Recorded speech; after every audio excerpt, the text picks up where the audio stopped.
So for those of you who know me, you know that I always talk handmade, handcrafting and artisan crafts. And I have been asked a couple of times, Samita, is handcrafting of any relevance whatsoever in this day and age of technology? I'll tell you a little story. I went to the Royal Melbourne Show at the Melbourne Showgrounds, I think just before COVID. So if you don't know, the Royal Melbourne Show is a farming show. And I was expecting to do the rides, see a couple of animals and come back with a few show bags. Show bags at the Melbourne Show are very popular. But I just happened to step in to the Spotlight Makers Pavilion and I was totally gobsmacked. Such beautiful crochet, quilting, embroidery. And that's when it struck me. Handcrafting is probably more relevant today than it was earlier. So come along. Let's talk about the relevance of handcrafting in the contemporary world.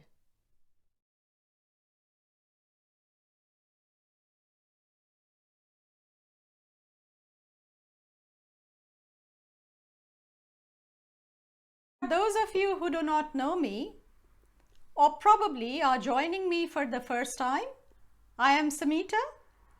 I live in and work out of Melbourne, Australia. I have an eco-gifts label called AoDA Eco-Gifts Online. I also happen to be a sustainability champion. I promote the cause of sustainability on several platforms.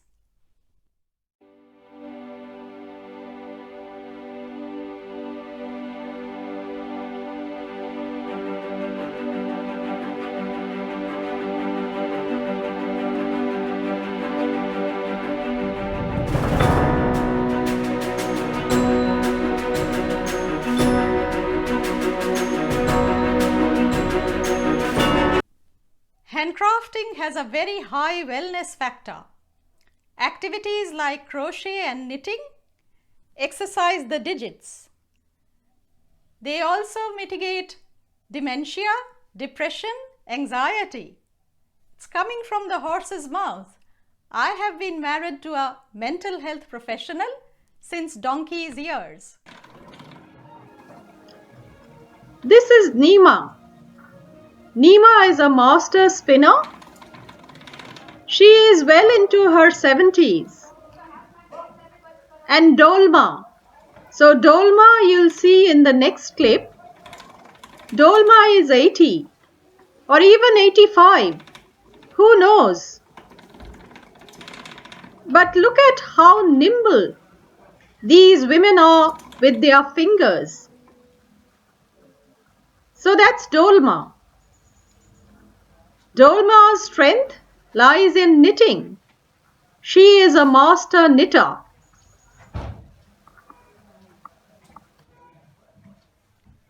Now, why do I always talk about artisan communities? You know what's interesting? Craft in artisan communities is not just about craft. It's a social activity. Music, dancing, gossip, food. These are all intrinsic to the lifestyles of these artisan communities. So, in an artisan community, you would seldom see someone getting lonely. Since a very long time, but this is something unusual.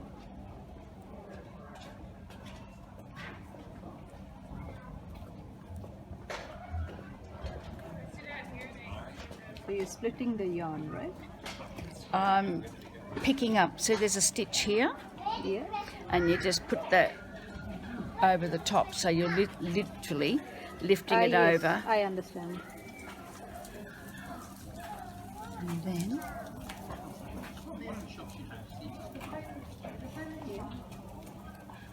That's how you are forming the loop, the cord. yeah, So normally you would make ropes out of this? Or, pot holders, oh yes.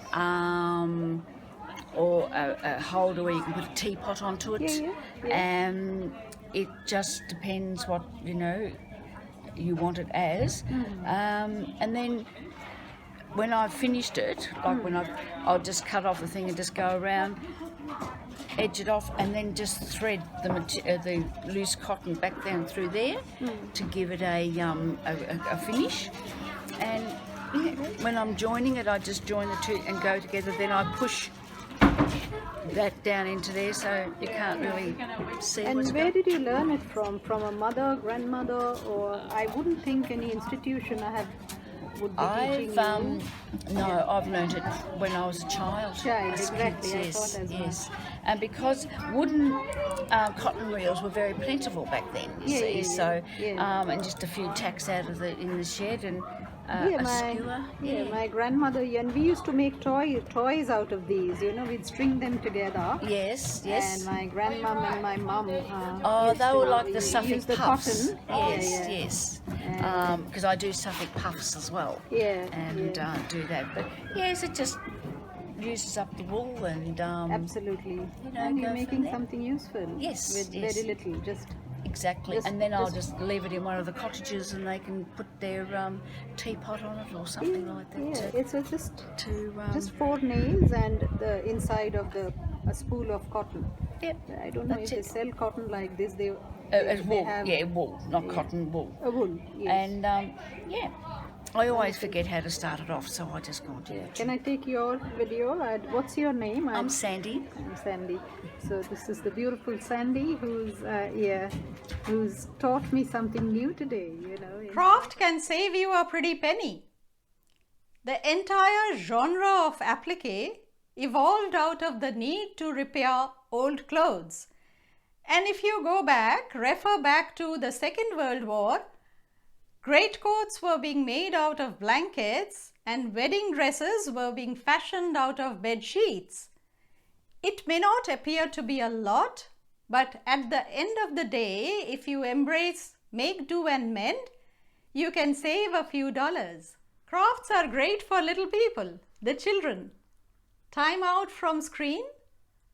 It also helps enhance literacy, numerical skills, communication skills, overall development of the child.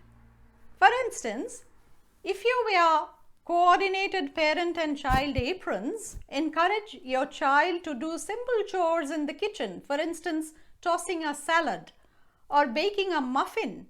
So that strengthens the bond between you and the child also learns basic life skills. For instance, they would know that veggies grow on plants and they do not come out of the freezer.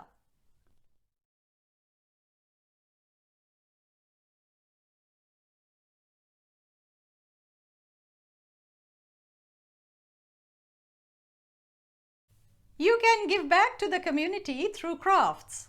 So we at AoDA, we donate all our fabric offcuts and shreds to a paper making factory. And the paper making factory makes recycled gift wrapping paper out of textile waste. And we in turn use the gift wrapping paper to wrap the products for our clients at no extra cost. So it's a win-win situation for all of us.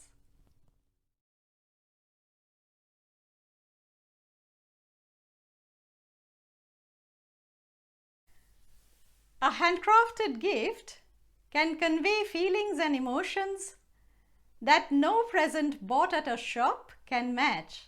I'll give you 2 examples. When my daughter was a child, she used to handmade greeting cards for me. And she'd fill up those handmade cards with handwritten poems. And you know what? I have saved each one of those cards. I have a box full of lace that was crocheted by my mum. And when I miss my mum, she is no more, I miss her all the time. AoDA, as some of you might know, is named after my mum.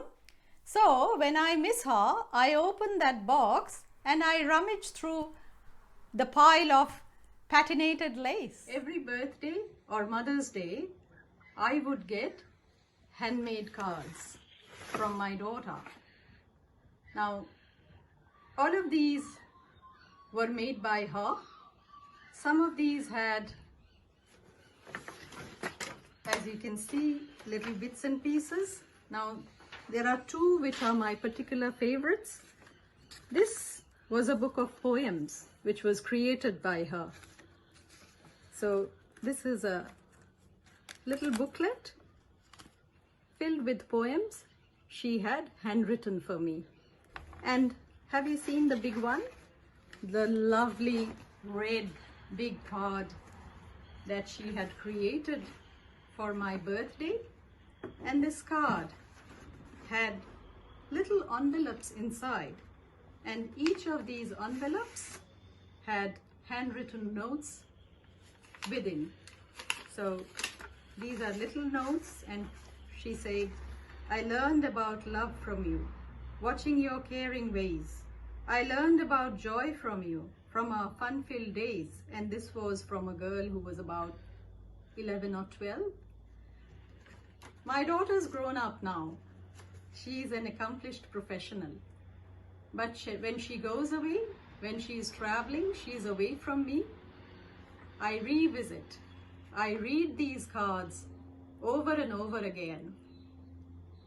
This is how I connect to my daughter's childhood. So it's been about a year since we started Learn with Samita, DIDA's YouTube channel. And in this 1 year, we have grown exponentially. And who do we have to thank for that? You, DIDA's likers, followers, subscribers. So if you are liking our videos, do not forget to give us a thumbs up, share, comment, like and subscribe, because your likes, your comments, your subscriptions motivate us to do better. And if you would like us to cover a particular topic, mention in comments below, and we would do our best to comply with your request. Till then, this is Samita signing off. Bye for now.